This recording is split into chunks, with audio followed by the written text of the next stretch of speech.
एक नई सच्ची क्राइम की कहानी के साथ मैं आपके समक्ष देवेंद्र दास प्रस्तुत हूँ और आप देखना शुरू कर चुके हैं देवेंद्र फिजियो सफ़र। दोस्तों, आज की जो कहानी है वो उत्तर प्रदेश के कानपुर देहात जनपद की है। वहाँ पे दो थाने होते हैं, एक थाना रूरा होता है और दूसरा थाना होता है भोगनी। रूरा थाने की लड़की होती है और भोगनी थाने का लड़का होता है।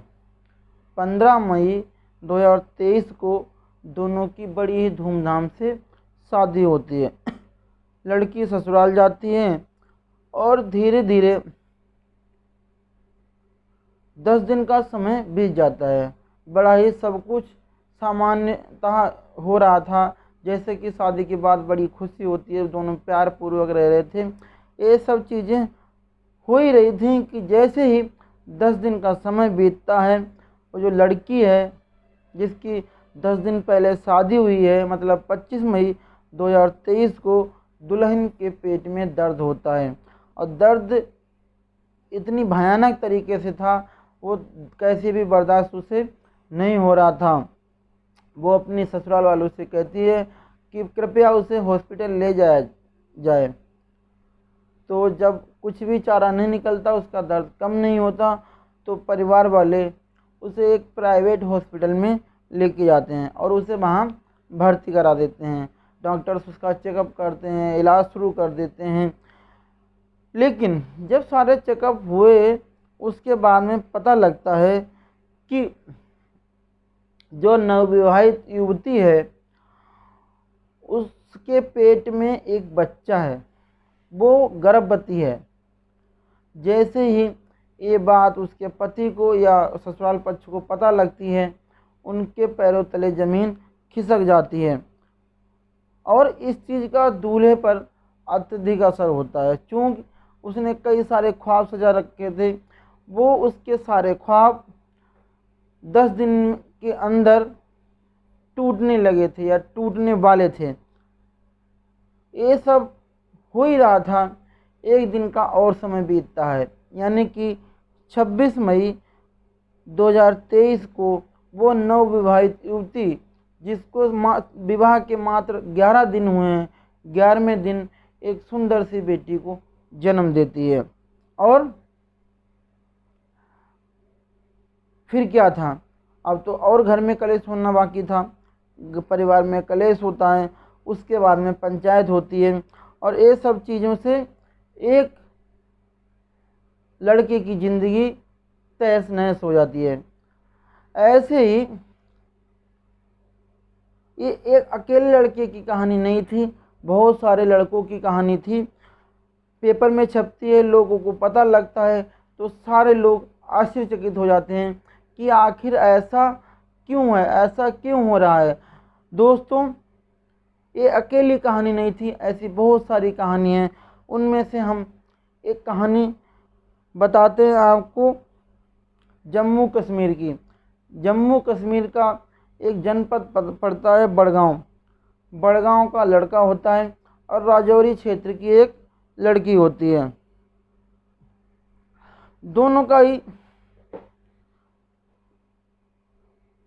शादी की तैयारी हो रही थी। दिसंबर 2022 को आमिर मीर की लड़के का जो नाम होता है वो आमिर मीर होता है, वो और इस लड़की की शादी फिक्स हो जाती है। लेकिन लड़की पक्ष से ये डिमांड रखी जाती है कि शादी बड़ा ही खुशहाल पूर्वक होगी, पर जो बाराती हैं वो चंद लोग ही आएँ और वो व्यवस्था चंद लोगों की अच्छे से कर पाएंगे।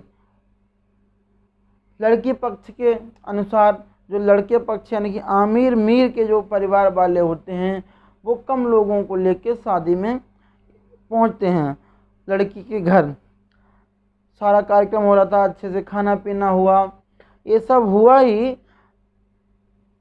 फिर क्या था, निकाह की बात थी, निकाह होना बाकी था। निकाह होने से पहले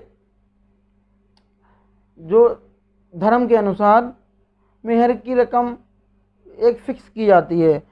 लोगों में कानाफूसी शुरू हो जाती है और डिमांड ये थी कि मेहर की रकम जो है वो ज़्यादा से ज़्यादा होनी चाहिए, जैसे कि लड़के की हैसियत है उसी हिसाब से जो मेहर की रकम है वो ज़्यादा होनी चाहिए, मतलब लड़का पक्ष मेहर की रकम ज़्यादा चुकता करे। तो वो लोग हाँ मतलब जो डिमांड की जाती है वो लोग हाँ कर देते हैं और अंतःगत्वा निकाह हो जाता है। निकाह होने के बाद में वो लड़का अपनी पत्नी को लेके अपने घर आता है। घर आता है, शाम होती है, समय आता है सुहागरात का। दोनों प्यार से बातें करते हैं, सब कुछ बातें हो रही थी, एक दूसरे की अपनी बातें शेयर करते हैं। इतने में एज ए बीवी लड़का अपनी वाइफ को टच करता है, वैसे ही वो लड़की उसके हाथ पकड़ के रोक देती है और कहती है अभी तुम्हारा हम पे कोई अधिकार नहीं है, जब तक सुहागरात नहीं होगी, जब तक मेहर की रकम आप अदा नहीं कर देंगे। पहले आप मेहर की रकम अदा करिए, उसके बाद हमारे साथ सुहागरात आप मना सकते हैं। क्योंकि धर्म के अनुसार था, लड़की की डिमांड थी, तो बेचारा एक दिन रुक जाता है और एक दो दिन के अंदर जो भी रकम थी वो उसकी व्यवस्था करता है और मेहर के जो पैसे थे वो उस लड़की को दे देता है। सुहागरात होती है, आराम से दोनों रहने लगे। लेकिन 2-3 दिन बीते ही ज़िंदगी बढ़िया चली रही थी। इतने में ये होता क्या है कि एक दिन 2-3 दिन के बाद एक दिन लड़की कहती है कि उसके पेट में दर्द होने लगा है। वो चीखती है, चिल्लाती है, आसपास के डॉक्टर्स आते हैं लेकिन उसे कुछ भी आराम नहीं होता है। फिर उसका जो पति होता है मीर आमिर, वो उसे लेके पास के एक हॉस्पिटल जाता है। डॉक्टर्स उसे चेकअप करते हैं, दवाई देते हैं और ये सारा कार्यक्रम होता है। उसके बाद में वो उसकी नवविवाहित जो पत्नी होती है वो अपने पति यानी कि मीर आमिर से कहती है कि थोड़ा वो बाथरूम जा रही, अभी आ रही 2 मिनट में। इतने में क्या होता है कि वो वहाँ से गायब हो जाती है। वो थोड़ी देर इंतज़ार करता है लेकिन उसकी पत्नी उसे उसके पास नहीं आती है। वो आसपास ढूंढता है, आसपास पता करता है, लोगों से पता करता है, सबको फ़ोटो दिखाता है, लेकिन उसकी पत्नी कहीं अब मिलने वाली नहीं थी। फिर क्या था, जब एक आध दिन का समय बीत जाता है, वो पास के पुलिस स्टेशन में गुमशुदगी की रिपोर्ट दर्ज करवाता है। पुलिस वाले कहते हैं कि एक काम करिए, आप एक फ़ोटो दे दीजिए जिससे तलाश करने में आसानी रहे। वो फ़ोटो दे देता है और घर आ जाता है। कुछ समय बीतता है, तब तक कि उसी थाने में पुलिस के पास एक और शिकायत आती है और वो भी ऐसी शिकायत थी कि एक लड़की के साथ उसकी शादी हुई है, डिमांड थी, चंद लोग आए, बढ़िया से निकाह हुआ और अच्छे से मेहर की रकम पे करी गई और शादी के बाद वो उसकी लड़की की कहीं डॉक्टर के पास, कहीं शॉपिंग के बहाने या कहीं ना कहीं गायब हो जाती है। ऐसे ऐसे क्या होता है, धीरे धीरे कश्मीर में ही आसपास के थानों में 27 मुकदमे दर्ज हुए।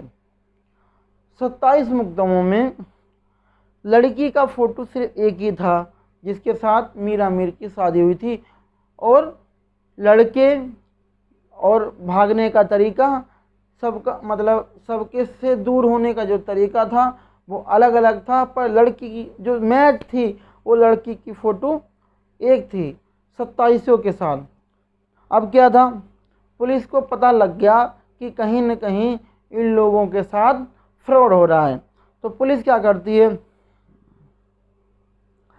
पुलिस छानबीन करती है और अंततः एक दिन उसी लड़की के घर से पुलिस उसे गिरफ्तार कर लेती है।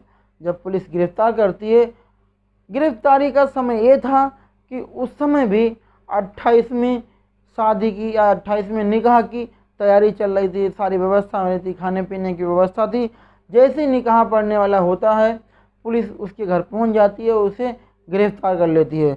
जब पुलिस उसे गिरफ्तार करती है, उसे फ़ोटो दिखाती है, वहाँ के लोग जो उस शादी में आए थे वो सारे चौंक जाते हैं कि पुलिस आखिर क्यों आई और इसे गिरफ्तार करके क्यों ले जा रही है। जब उन लोगों को, मतलब जो 28वीं शादी लोग करने आए थे, उन लोगों को पता लगता है तो वो भी आश्चर्यचकित हो जाते हैं और भगवान को धन्यवाद देते हैं कि कम से कम शादी होने से या कम से कम एक परिवार को बर्बाद होने से पुलिस ने तो बचाया। जब पुलिस उसे गिरफ्तार करके पुलिस स्टेशन लाती है, उससे तमाम तरीके से, तमाम एंगल से पूछताछ करती है, तो वो बताती है कि दरअसल वो अकेली नहीं है, इसमें उसकी पूरी टीम है जो एज ए टीम वर्क काम करती है और रिश्ता करना, शादी कराना करना, ये सब पूरा टीम वर्क है और वो सबके साथ शादी करती है। वो लड़की भी नहीं है, एक औरत है जिसके 2 बच्चे हैं, जिसकी उम्र 30 साल है। उसका पैसा कमाने का, मेहर का पैसा इकट्ठा करके, ज़्यादा पैसा इकट्ठा करने का, शादी करके कमाने का एक जरिया बन चुका था। पुलिस भी बताती है कि वो लड़की तो गिरफ्त में आई, उसने 27 परिवारों को बर्बाद किया या दूल्हों के अरमानों पे पानी फेरा। पुलिस का मानना है कि हम ऐसी चार्जशीट दाखिल करें कि ज़्यादा सज़ा हो और एक मैसेज जाए कि ऐसा कोई भी लड़की या लड़का कभी भी किसी के साथ ना करे। दोस्तों, आपको कहानी कैसी लगी आप हमें कमेंट बॉक्स में बताइए, ज़रूर बताएं और ज़्यादा